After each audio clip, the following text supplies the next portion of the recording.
বিশ্বাস আর অবিশ্বাসের দ্বন্দ্বে যখন সাধারণ মানুষ ভুগছে, তখন আমরা কুতুববাগ দরবার শরীফ পীর সাহেবের মুখোমুখি হলে তার জবাব ছিল এমনটাই। একুশে টেলিভিশনের সাংবাদিক তানভীর এসেছিল এবং আপনার এই দরবার শরীফে আপনার সাথে দেখা করতে এসে তার ক্যামেরা থেকে ক্যাসেট খুলে রেখে দেওয়া হয়েছে এবং তার ক্যামেরাম্যানকে লাঞ্ছিত করা হয়েছে। না, লাঞ্ছিত করছে এই কথা আমি শুনি নাই, তবে ক্যাসেট রাখছে এরা বলে, এটা আমি শুনছি। বলা হচ্ছে যে আপনার প্রচুর শক্তিধর এবং প্রভাবশালী মানুষের সাথে পরিচয় আছে, যার সুবাদে আপনি অনেক রকমের অবৈধ সুযোগ নিচ্ছেন। আপনি জামাত ইসলাম বলেন, বিএনপি বলেন, আওয়ামী লীগ বলেন, জাতীয় পার্টি বলেন, আরো অনেক পার্টি আছে, সকল পার্টির প্রধানরা, সকল পার্টির নেতা কর্মীরা আমার কাছে মুরিদ আছে। তো আমি তাদেরকে যে প্রভাব খাটে এরকম কোনো কথা, এরকম কিছু দেখাতে পারবেন না। যেমন সামনের পার্কের কথা বলা হচ্ছে, ওরস শরীফে আপনি 3 দিনের পারমিশন নিয়ে প্রায় 1 মিনিট ব্যবহার করেছেন। এখানে তো আমাদের পারমিশন দিচ্ছে, যেহেতু এটা সাজসজ্জা করাইতে হবে, মানুষ বসবে, প্যান্ডেল করতে হবে, গেট করতে হবে, 15-20 দিন আগে, 1 মাস আগে সময় লাগবে না। আপনি যে বাড়িটাতে আছেন, এই বাড়িটা রাজুক থেকে অনুমোদিত 6 তলা ভবন পর্যন্ত, কিন্তু আপনি নির্মাণ করেছেন 10 তলা পর্যন্ত। পুরোপুরি এই বিষয়টা আমি ক্লিয়ার না, কেন এটা একজনের করতে আমার মুরিদ, তার কাছে সব কাগজপাতি আছে। আপনার এক মুরিদ, সে আপনার কাছে এসেছিল এবং জমি কাকরাইলে তার বিক্রি করে দেওয়ার জন্য আপনি তাকে 6 মাস এখানে রেখে পাওয়ার অফ অ্যাটর্নি নিয়ে ডেস্টিনি গ্রুপের কাছে বিক্রি করে দিয়েছেন 16 কোটি টাকা, কিংবা তার চেয়ে কিছু বেশি। না, এটা তো মিথ্যা কথা। তারা পাওয়ার দিছিল, তো সেই লোক বলছে যে আমি বাবা দরবারকে দিলাম, আমি পারতেছি না, এটা আমার উদ্ধার করতে পারতেছি না, অনেকে এটা দখল করে রাখছে। আমি বলছি বাবা এই কিন্তু আমার কাজ না। উনি বলছে বাবা একটু করলে উপকার হয় আমার। তো আমি বাবুকে পাওয়ার দিছি, পরে আবার তার পাওয়ারটাকে ফেরত দিছি, সেই নিজে থেকে বিক্রি করছে। উনি বলছেন যে প্রথম পাওয়ার বাবুকে দেওয়ার পরে আপনি তার বাড়িতে 20,000 টাকা পাঠিয়ে দিয়েছেন এবং ওনাকে এখানে থাকতে বলেছেন। পরবর্তীতে ওনাকে 3 লক্ষ টাকা দিয়ে আপনি ডেস্টিনি গ্রুপের সামনে ওনাকে ডেকে বলেছেন যে বাবা ওই আগে যে পাওয়ার দিয়েছিলেন ওটা হবে না, এবার আপনি আপনারা ওনাকে আনেন, ওনাকে যে লোক বলছে শরীফুল হক চিশতি, তাকে আনেন, আনলেই সত্য কথাটা বাবা বাইরে হবে। আমি আপনাকে সেটা প্রুফ করে দেব। আপনি বলছেন যে এই জমির ব্যাপারটা যে ভদ্রলোক বলেছেন এটা মিথ্যা। আমরা এই ভদ্রলোককে একটু ফোন করি, আপনি শোনেন উনি কি বলে। শরীফুল হক চিশতি, আমি না একে ফোন করেন না, কিন্তু ডেস্টিনি গ্রুপ তো বলছে টাকা আপনাকে দিয়েছে। আমাকেই দিয়েছে, দৃষ্টি তো জানে, তারাও ছিল সামনে আমার, তারাও তো জানে, যার যার টাকা ভাগ করে দিছি, যে এটা নিরাপত্তার জন্য আমার হাতে দিছিল, কথা তো সত্য বাবা। আপনি নারায়ণগঞ্জে যেখানে আপনার গ্রামের বাড়ি, সেখানে আপনার প্রচুর সম্পত্তি রয়েছে এবং সেখানে রেলেরও কিছু সম্পত্তি আপনি দখল করেছেন। দখলের তো কোনো কথা নেই, এখানে লিজে আছি আমরা। বলা হচ্ছে যে আপনি ওরস শরীফের সময় যে উট এবং গরুগুলো এখানে আসে সেগুলো শোডাউন করার জন্য আনা হয়, কারণ এবছর শোডাউন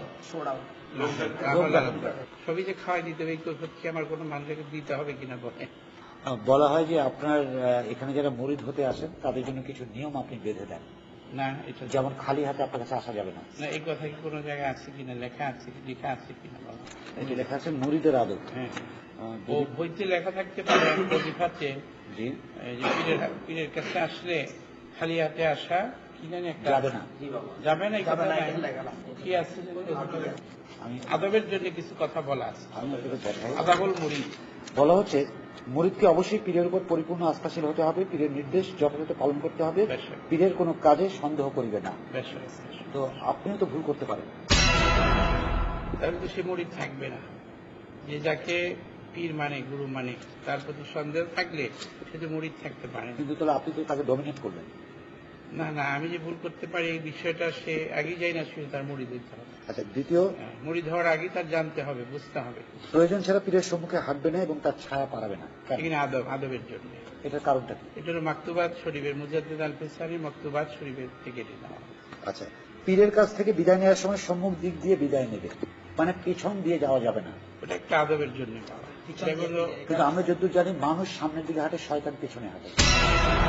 তাহার অজুর গোসলের জায়গায় অজু গোসল করিবে না, এটা আদব। কিন্তু এটাকে বৈষম্য হয়ে গেল না? মানে ইসলাম কিন্তু বলেছে মানুষের মধ্যে কোনো বিভেদ নেই।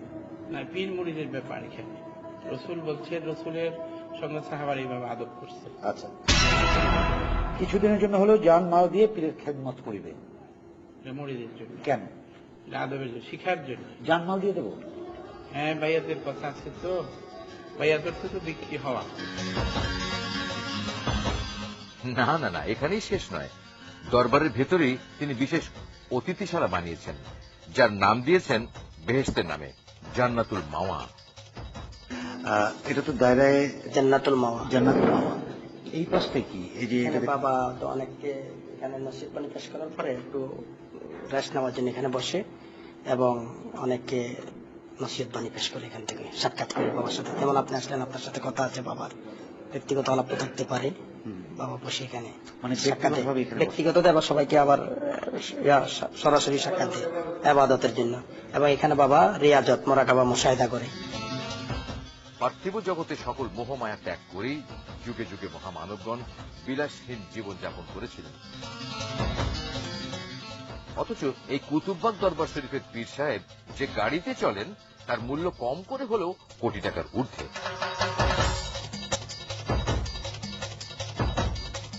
ধর্মের নামে ব্যবসা আর কতদিন চালাবেন কুতুববাগ দেওয়ানের মতো ভণ্ড পীরেরা? ভণ্ডামির আশ্রয়ে রাতারাতি আঙুল ফুলে কলা গাছ হচ্ছেন তারা, আর নিঃস্ব হচ্ছেন ধর্মান্ধ ভক্তরা। যার বিশ্বাস তার কাছে, কারো বিশ্বাসের মূলে আঘাত করা কিংবা কাউকে ছোট করবার জন্য নয়, প্রকৃতির সত্যকে সবার সামনে তুলে ধরবার জন্যই আমাদের ছিল এই প্রচেষ্টা।